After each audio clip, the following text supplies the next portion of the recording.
I nderuar doktor Berisha, të nderuar deputet, të nderuar anëtarë të Këshillave Bashkiake, të nderuar ekspert të pushtetit vendor,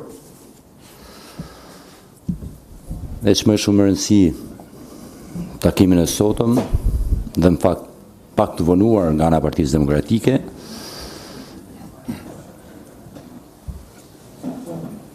Partia Demokratike ka një aset të jashtëzakonshëm ekspertsh që mund të japin një kontribut për ndarjen territoriale, kontribut çmuar që i nevojitet Shqipërisë, por ajo në fakt që unë duhet vetë theksin sot në këtë takim për ndarjen territoriale, që të mos flasim vetëm për një hartë të ndarjes territoriale, ajo që duhet flasim mendoj është për financat, që pushteti vendor duhet të ketë, dhe mungesa shërbimeve për ato zona të cilat, zona malore të cilat janë shpopulluar, vjen pikërisht edhe nga fakti që pushtetit vendor, ose më saktë pushteti vendor është i varur totalisht nga pushteti qendror financiarisht, dhe nga kjo pikë bie dhe autonomia e pushtetit vendor. Nëse një pushtet vendor është i varur financiarisht, do të thotë që edhe shërbimet apo të gjithë detyrimet që ka ndaj qytetarët vet i ka të varur edhe nga pushteti qendror. Pra, nëse nuk e lidhim ndarjen territoriale me financën e pushtetit vendor, që pushteti vendor të jetë i pavarur, do thotë që nuk kemi një reformë territoriale të plotë. Pra, në këtë aspekt, mendoj që duhet të diskutojmë që në lidhje edhe me, mund të themi edhe me prodhimin e brendshëm të çdo bashkie, apo me të ardhur që çdo bashki i delegon arkës së shtetit, mënyrës se si ndahen këto ardhura, dhe mënyrën se si pushteti vendor sot përfiton nga grandi që qeveria zakonisht i përcjell pushtetit vendor. Nuk është as pak normale që bashki të cilat arkës së shtetit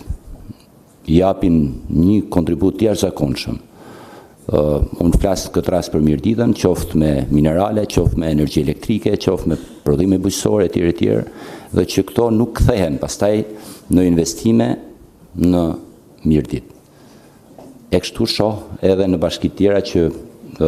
pra nuk kemi një ndarje dhe nuk kemi një buxhet apo një grant në përqindje të atyre të ardhurave që arka e shtetit ose buxheti i shtetit mbledh. Nëse pra lidhet drejt për drejt ndarja territoriale, njëkohësisht edhe me burimet financiare të bashkive, atëherë mund të ulemi të flasim edhe për hartën, si mund të jetë, sa mund të jetë numri i banorëve për bashki apo për komuna, si mund të shpërndahen burimet njerëzore që kanë bashkiet, sa mund të shërben ato etj me radhë. Pra,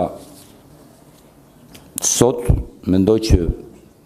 kemi një ndarje politike më shumë se sa një ndarje territoriale, një ndarje në shërbim të qytetarëve. Dhe këto lloj ndarjesh bëhen dhe kalkulohen pikërisht se si ti shërben qoftë votave apo mënyrës se si do vi pastaj rradha e shpërndarjes së pushtetit lokal me ato qendror për përqindjen e votave në një bashki apo për një deputet. Dhe kjo po e dëmton, pra nëse ne nuk qëndrojmë fort dhe stoik për një reformë territoriale në shërbim qytetarëve, duke që gjasët janë përshkuar në një reformë në interesa politike dhe qoka, që në fakt asgjë tjetër përveç se qoka ishte dhe ndarja 2014-ës, qoka në interes të miqve të shpërndar në territor që bëshin 61 bashki. Kështu që në këtë kontekst mendoj që edhe ekspertët tanë apo edhe të pavarur politikisht duhet japin një kontribut që tjetë real dhe konkret për ndarjen territoriale. Faleminderit.